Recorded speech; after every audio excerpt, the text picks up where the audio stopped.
తిరుపతి కొండ పైన కళ్యాణ మండపంలో ₹1 కూడా ఫ్రీగా పెళ్లి చేసుకోవచ్చమాట. ఫ్రీగా వేసుకున్నారా? ఫ్రీగా వేసుకున్నారు. ఓం నమో వెంకటేశాయ. ఆల్ ద బెస్ట్ అన్న.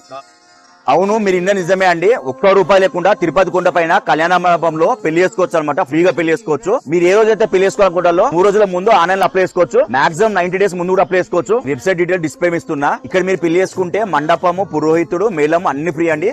పూజ సామాన్ ఒకటి మీరు తెచ్చుకోవాలి. పూజ సామాన్ ఏం తెచ్చుకోవాలని డిస్ప్లే ఇస్తున్నా. రూల్స్ వచ్చేసి పెళ్లి కొడుకు పెళ్లి కూతురు ఆధార్ కార్డులు, పెళ్లి కొడుకు అమ్మ నాన్న ఆధార్ కార్డులు, పెళ్లి కూతురు అమ్మ నాన్న ఆధార్ కార్డులు, మొత్తం ఆధార్ కార్డు పట్టుకోవాలి. ప్లస్ పెళ్లి కొడుకు పెళ్లి కూతురు బర్త్ సర్టిఫికేట్, SSC సర్టిఫికేట్ పట్టుకోవాలి. ప్లస్ ఇద్దరు తహసీల్దార్ నుంచి అన్మ్యారీడ్ సర్టిఫికేట్ పట్టుకోవాలి. ఇన్ కేసు అబ్బాయి గానీ అమ్మాయి గానీ ఎవరైనా పేరెంట్స్ లేకపోతే ఆ పేరెంట్స్ వాళ్ళ డెత్ సర్టిఫికేట్ ప్లస్ గార్డియన్ పట్టుకొని రావాలి. ఇప్పుడు చెప్పిన డీటెయిల్స్ అన్ని మీరు ఆన్లైన్ లో సబ్మిట్ చేసిన తర్వాత ఒక సెట్ జిల్లా తీసుకొచ్చి ఇక్కడ ఇవ్వాలి. ఇక్కడ పెళ్లి చేసుకోవాలంటే మాత్రం అబ్బాయి అమ్మాయి హిందూస్ అయి ఉండాలి. అమ్మాయి ఏజ్ 18 years ఎబో ఉండాలి. అబ్బాయి ఏజ్ 21 years ఎబో ఉండాలి. ఇక్కడ పెళ్లి చేసుకున్న తర్వాత పక్కనే మీకు సబ్ రిజిస్టర్ ఆఫీస్ ఉంటది.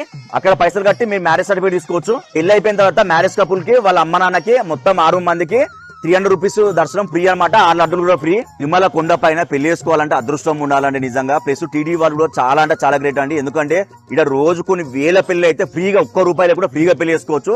చాలా గ్రేట్. అడ్రస్ వచ్చేసి శ్రీవారి సేవ సదన్ 1, 2 బిల్డింగ్స్ ఉంటాయి కదా, దాని బ్యాక్ సైడ్ ఉంటది. ఎవరైనా చెప్తారు కళ్యాణ మండపం అంటే. చాలా మందికి తిరుపతి కొండ పైన పెళ్లి చేసుకోవాలి ఉంటది. ఫ్రీ అని కూడా వాళ్ళకి తెలియదు. సో కొద్దిగా ఇన్ఫర్మేషన్ వాళ్ళకి షేర్ చేయండి, ఎంతో ఉపయోగపడుతుంది. ఓం నమో వెంకటేశాయ.